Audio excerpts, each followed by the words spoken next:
It looks like it's 6:30. I will call the Business and Finance Committee meeting to order. Trustee Ardorfer and I are here, so we have a quorum. Christina, David, and we are here. I did not hear anything about Trustee Warren, so we'll proceed. In the other room. It's everybody. He'll be by Arthur if it is in there, I think. No,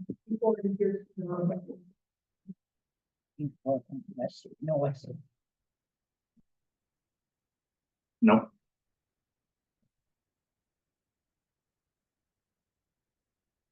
Okay, so, and I will hand it off then to David or Christina, whoever wants to walk us through quarter one. So yes, quarter one is quarter one, meaning, there's not much we can really glean at this point. If we saw something that was, way out of line from what we expect, then, we would take a look at it, I guess, backing up kind of the process of, because substantively, there's not much going on here in the first quarter. So a little bit of what the process is that, I run these statements after we do all the journal entries to get us closed, and then we review them with the department heads. Department heads kind of, they'll say to me, if something is off or they're aware of something, they'll give me a heads up and then I report it. I can also go look at the general ledger activity and see if there's anything strange going on there. So there are a lot of things, if you look at the percentages of where we are in the financial statements, you'll see 75%, we're at 75% and we're only 25% of the year.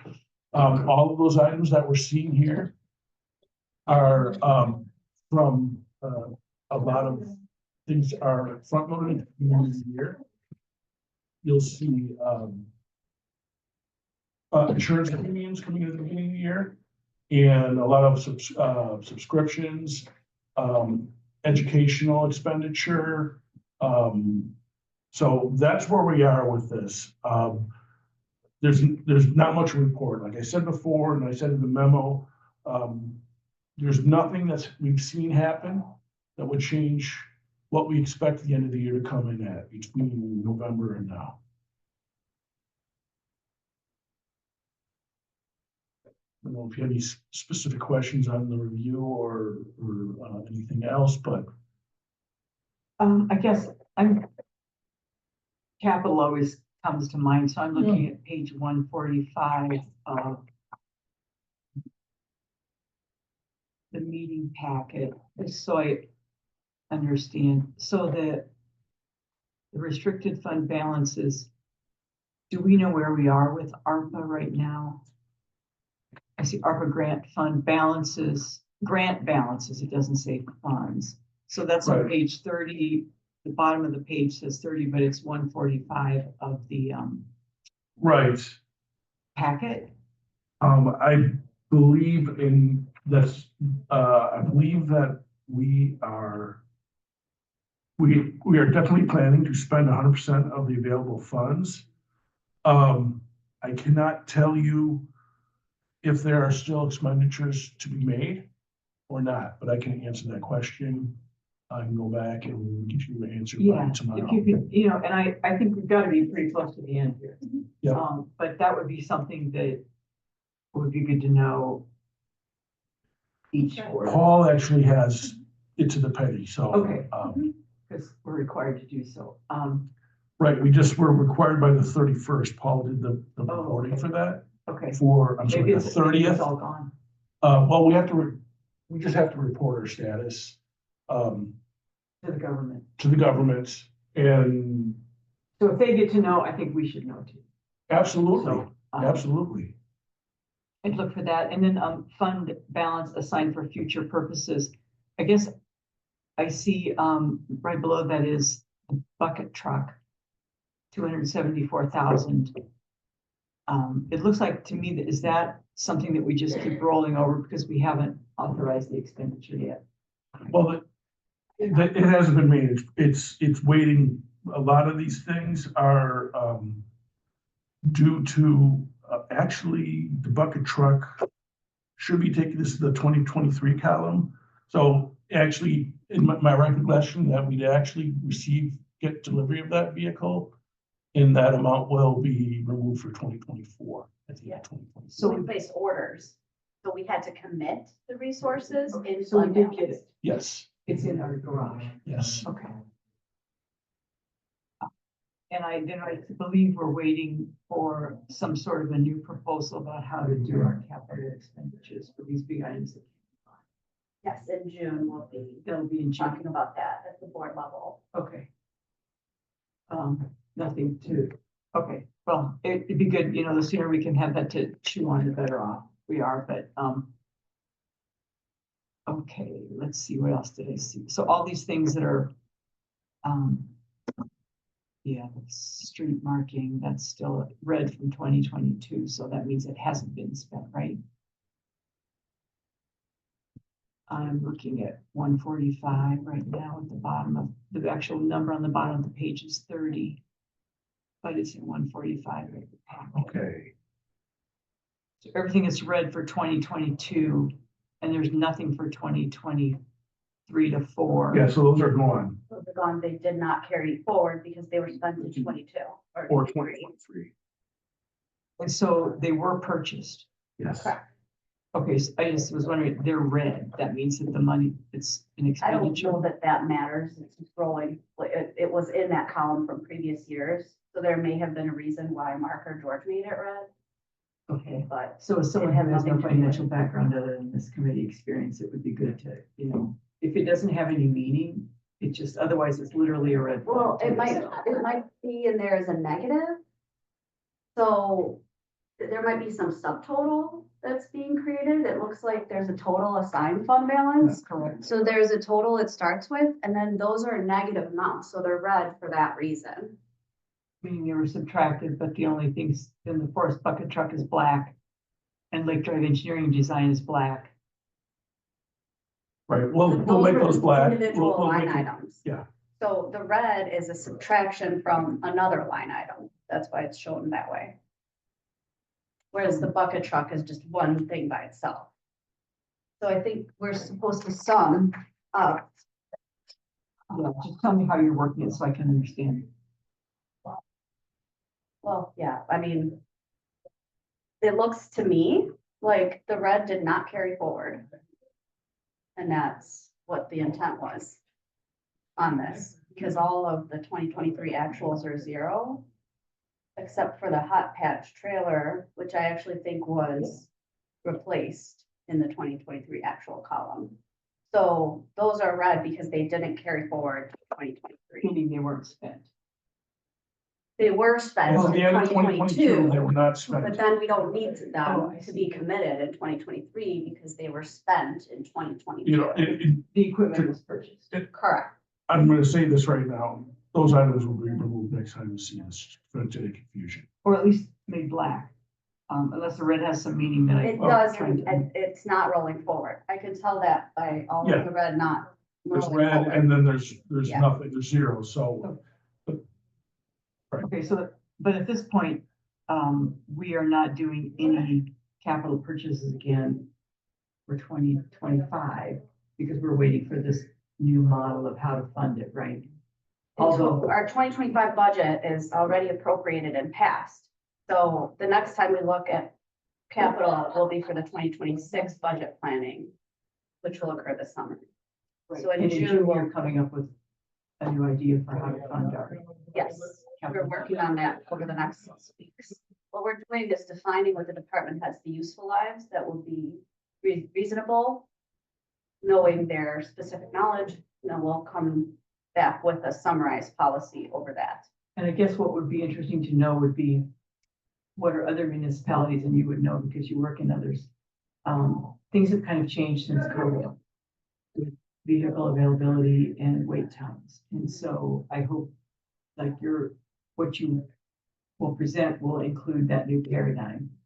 Taking longer, ordering, that kind of Yeah. stuff. Is that what we? Well, That's part of the meetings with the department heads, because we Okay. don't know all those nuances related to their specific vehicle and equipment. And the other thing would be looking at, I believe there, you know, we have heard before, there's like a 10-year period for different things. And I just wonder, post-COVID, is that still a workable model? Those are the useful lives that you're referring to, right? So a vehicle lasts 5 to 7 years, for example. That's what we're gonna discuss individually with the department.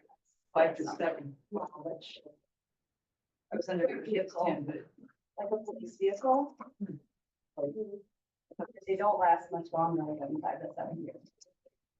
well, that depends on, you know, And it your depends on the availability, government. availability to fund the unit, right? So, That's why we're gonna discuss it with the police department. and the specifically. resale market. Okay, welcome. My apologies, I shouldn't rely on memory, I should actually check the calendar, so I thought it was 6:45. You're close. I would have been on time. Yeah, it's okay. We're just going through, some different items on the capital. I had some questions on capital, which is, meeting packet, page 145, but, we're looking at the page number at the bottom. So, let's see, what else here?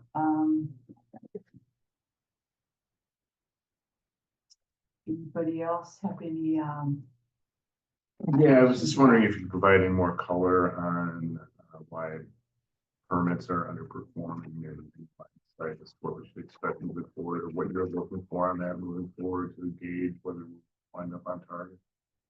I talked with Bart, and it's really hard for him to predict because, you know, we had some, and again, it's, one thing is it's seasonal, but he's like, yeah, it's unpredictable and trends might change and, you know, there's a lot of macroeconomic things. And what all going on. falls under that permits?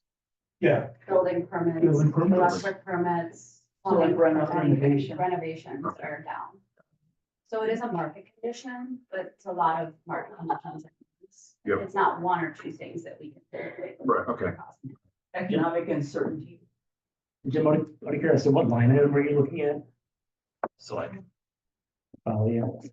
You know, I just remember. I mean, I seeing just narrative speak, that- there was a call out and, I did call it out. Okay, never mind, I don't want It to. was in the No, narrative, that's fine. from David and Christine, which is permits are down, and Okay. so. I did want to call that because that is, again, Bart brought that to, you know, said, look, there's just, we're seeing things that we wouldn't normally see. Now it's like, wow, summer's coming, it could pick up a lot. I mean, there's seasonality aspect.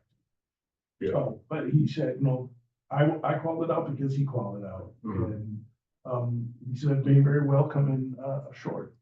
So, And we are seeing this across other communities Okay, as well, okay. so it's not specific to Shorewood. If you're thinking like, is this because we're landlocked or Right, something like okay. that, I don't think it's that. okay, that's helpful. Current economic uncertainty trend. Yeah, I think people I are think just, that's part of it. they're holding back until there's more certainty. We're getting new windows. Last year. Comes time.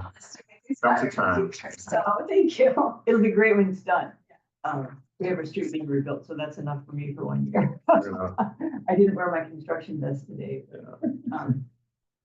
Okay, You live Just it. a quick question, and this is my first kind of meeting of this committee, so I'm just getting back into it, but, on Candy's point, trustee Smith's point, given our revenues and expenses, is there any impact that the economic volatility that we see virtually on a daily basis might have, or I'm judging by the memo that those are pretty locked in, but I wanted to ask kind of a macro question as to whether there's possibility that kind of this economic upheaval is going to impact us. So I don't believe so, because most of the upheaval is coming from the federal side. So there's a lot of uncertainty that federal grants are going to be, Right. you know, coming to fruition. So school districts are really scared and county governments. But I think at the local level, we're a lot less reliant on that unless it's a state project that is then being funneled with federal funds. So some of the bigger projects that the state is funding is being financed by federal resources currently. That could affect us, but we but don't like our Lake have Drive other project is projects. part federal funds, but that's That's too, it. because The we're rest of into it, So, we bonded for specifically. Okay. And we already had those funds, so our projects will not be affected by the federal funding uncertainties. Yeah, I suspected that was the case, but I wanted to know if there was anything I wasn't seeing in the big picture here. No, so what about lead service? Are we expecting, like some of the grants that we're getting from the state water safe drinking loan program? Is there a federal piece to that? Or is- I don't know where the state funds that from, but I don't believe it's federally funded.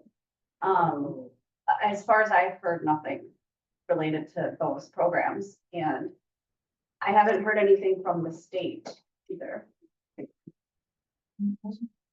Next one. Actually, there's another meeting now? There is. Yeah.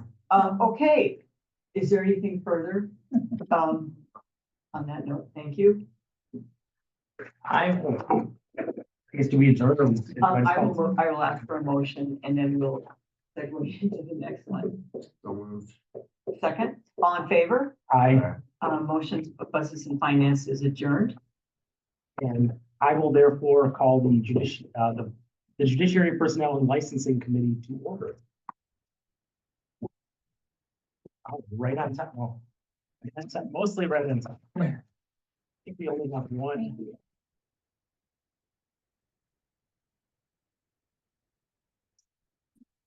Right, place in the packet here.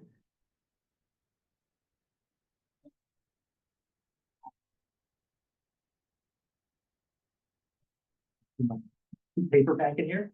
And I think we have one. What's that paper? I printed it. I still feel like I'm a control P girl. I'm just so thrilled to know I'm not the only one. Yeah, I just work so much better when I can tab and say, Okay, So it looks like we have one order of business tonight, which is to, the appointment to the CDA. I'm not sure if anybody wants to start out or, Sure, I mean, my vantage point, I think John Holtz applied, put his name in for the plan commission.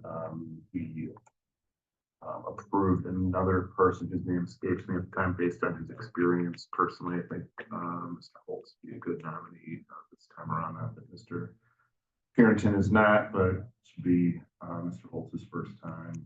And, you know, I think it's good to encourage that. And Mr. Carrington certainly can have another opportunity now that he's coming off of the foundation. So that's just where my head was at. I actually like the finance background that Alan would bring to it. I think that's, many times that's the category that we have a tough time finding people with that background in. So that's the reason that I would support Alan. I'll come at it from a totally different perspective, which is going to make this interesting conversation. I would like to see a recommendation from the CDA chair as to what kind of skill set is needed on the CDA prior to making this appointment. So my inkling here is to defer and to see if we can get a recommendation from the CDA chair on how to proceed. That said, if we are to take a vote tonight, I'm likely to abstain. I'm friends with Mr. Purinton. Okay. So I without kind of a recommendation in place, I don't feel comfortable voting on the matter tonight. That's not to say that we must defer, but just to tip my hand there. We could forward it, we would obviously split the vote, so we could forward it with no recommendation. Don't we have to forward this to the board? Can we defer? I would move to Here's the thing, I think we're going to, the group that's proposed the North Oakland Avenue development, I believe will be coming before the CDA in May. Now, I mean, we have 2 weeks to get a recommendation from, to check in with the chair of the CDA, right? Yeah. So I mean, could we just advance it without a recommendation? I mean, my preference would be to try to get a recommendation out next, if we have the time, try to get a recommendation out next meeting. okay, my calendar says that we do this May 30th. The CDA, the housing application will be up for consideration. Now that's just a first step, first phase. Okay. But that's just so you're aware of that coming up. No, that gets us close to that timeline. I acknowledge that. But I would, it is, either way is fine, but at the end of the day, I'd love if us three could work together to get a recommendation to the board. So I mean, my gut feeling would be to defer it and try to get a recommendation from the CDA chair. From a board standpoint, if you wanted to adjourn or defer to the next board meeting, it'd be the 19th, which you can do JP&L, make your recommendation and have it go before the board the same night. Yeah. It'll be the same Sure. agenda. Okay, Yeah, Because that's what we're bringing the rest of the committee. okay, okay. yeah, let's, I would then move to defer, the CDA appointment pending the opportunity to, pending, let me get our phrase. input. Pending input from the CDA chair, on the appointment. Second, Motion is second. Any discussion? All those in favor? all right, Aye. Any opposed? Nay. Motion carries 2-1. I think that's our only order of business. all right.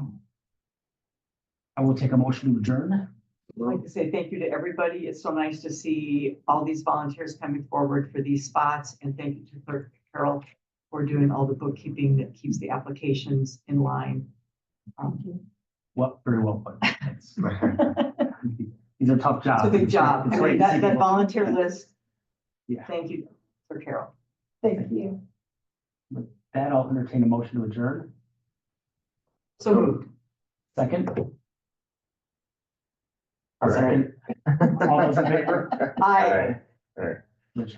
I'm so rusty. 6:52. We got there, we got there. Procedurally, I'm just so. You're not rusty. Landed the plane.